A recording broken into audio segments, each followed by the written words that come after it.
Salut à tous et bienvenue dans le tutoriel de l'ARES Technology.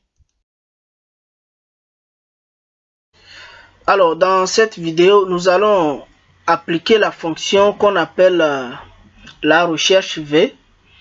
Recherche V, nous l'avions annoncé dans la vidéo précédente que nous allons faire en sorte que dès que nous sommes sur notre feuille de recettes journalier, une fois qu'on choisit une marchandise ici dans la liste, automatiquement nous voulons avoir son prix qui s'affiche ici au niveau des prix unitaires. Donc il nous faut une fonction en Excel qu'on appelle la recherche V. La recherche V, c'est une fonction qui a 4 champs à remplir. Ok, la première c'est la valeur cherchée. La valeur cherchée serait notre cellule dans laquelle nous voulons saisir la marchandise. Ensuite, après la valeur cherchée, il y a la table matrice, c'est-à-dire le tableau qui contient les informations dans lesquelles nous voulons faire la recherche. Ok? Et troisièmement, nous avons la colonne, le numéro de la colonne qui contient l'information que nous cherchons.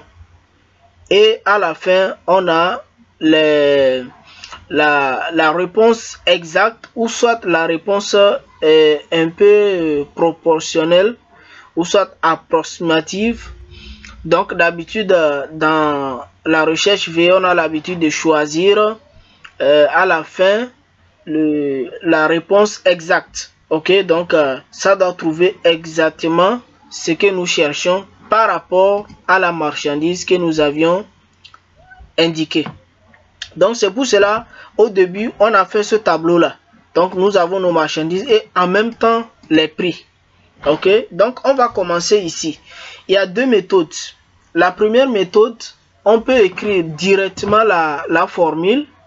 Directement nous-mêmes on le tape avec on voit tout ce qui va se lister dedans, ou soit on peut passer par des raccourcis, c'est-à-dire en allant dans le menu formule et nous-mêmes on choisit la recherche V, se trouve dans recherche et référence. Ok, donc je suis ici, voilà, je clique recherche et référence.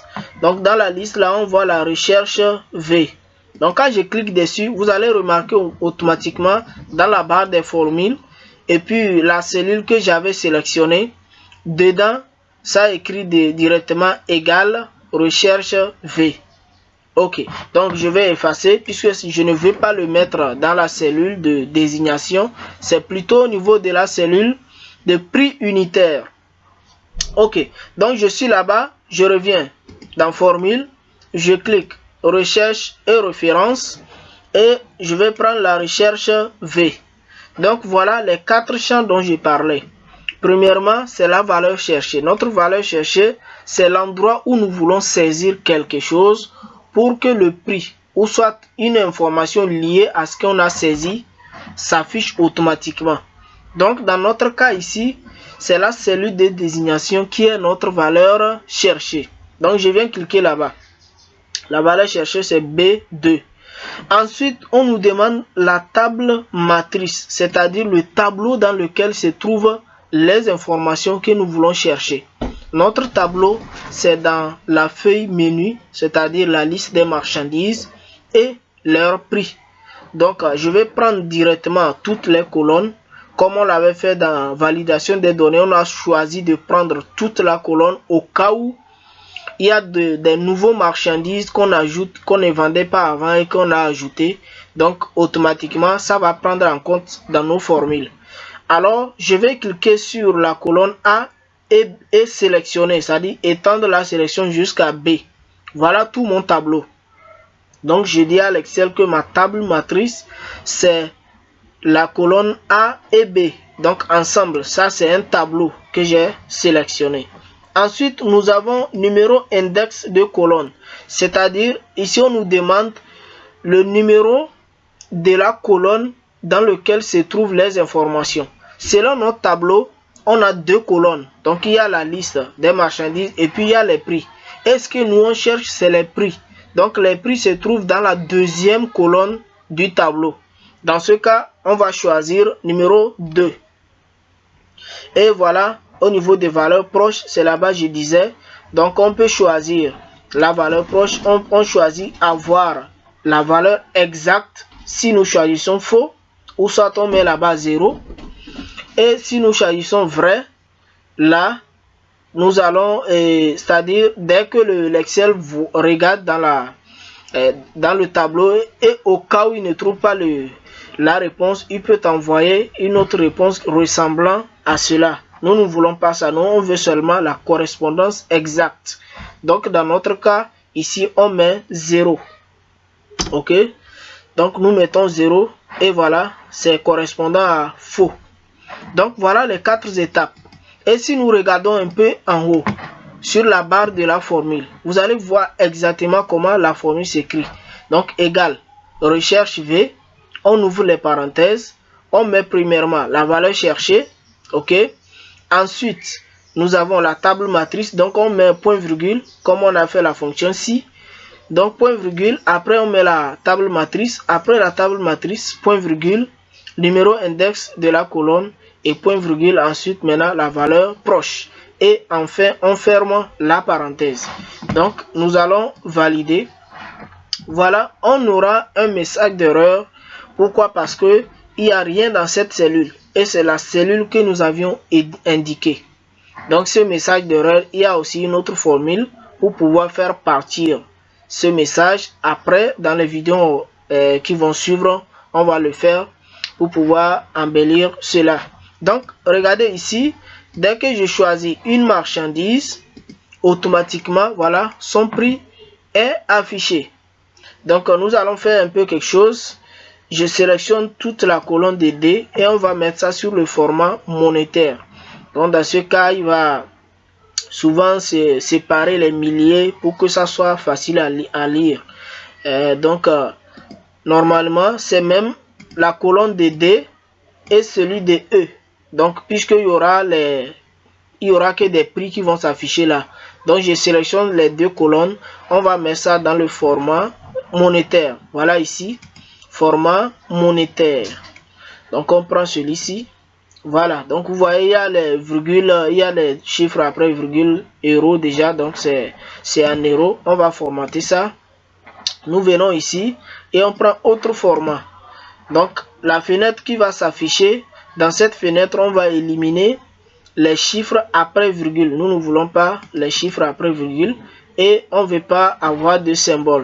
Donc, au lieu de euros, non, mais aucun. On ne veut pas de symbole. Voilà. Et c'est bon. Donc, quand nous choisissons une marchandise, voilà, la marchandise, plutôt une marchandise, automatiquement son prix doit s'afficher. Donc, le vendeur qui est là n'a plus besoin d'écrire le montant. Dès qu'il choisit seulement la marchandise, le montant s'affiche automatiquement. Donc, c'est ça la recherche V. Donc, si nous le faisons ici, on doit copier la même chose. Ok? On doit copier la même chose vers le bas. Donc, on fait comme ça pour que les autres cellules ont la même formule. Donc, en Excel, une fois que nous faisons la copie, automatiquement, lui-même, il va se référer par la cellule correspondante de la désignation. Donc, regardez par exemple, au début ici, notre valeur cherchée, c'est B2 qui est ici. Donc, si nous venons en bas ici, là, vous allez voir que la valeur cherchée est devenue B3. Donc, ici. Ok, donc chaque ligne a la cellule correspondant automatiquement. Voilà. Donc, c'est ça la recherche V. Et on va ajouter juste un petit truc avant de quitter. Nous allons ajouter quelque chose au niveau de la feuille de stock, gestion des stocks. Au niveau de la gestion des stocks, la liste des marchandises, nous voulons avoir la même liste qui est ici. Donc, il faut qu'on ait la même liste.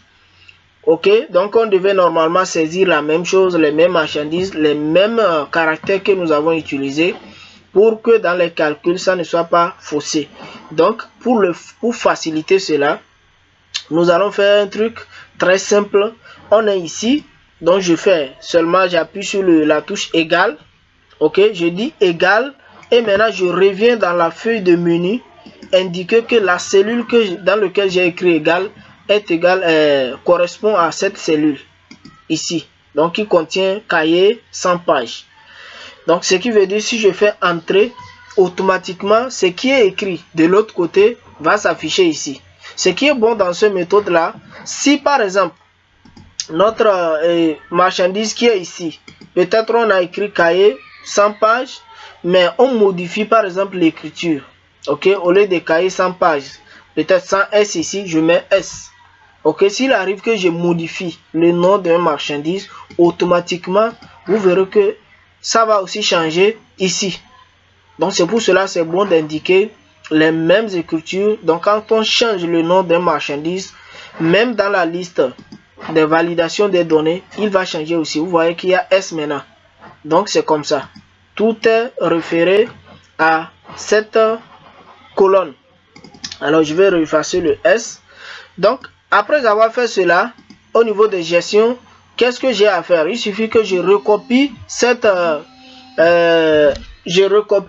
cellule en bas et automatiquement lui va se référer aux autres. Parce que quand je vais descendre ici, donc en haut ici c'est égal à la feuille, dans la feuille de menu A2. En bas ici c'est dans la feuille de menu A3. Donc automatiquement il retrouve la liste qui est de l'autre côté.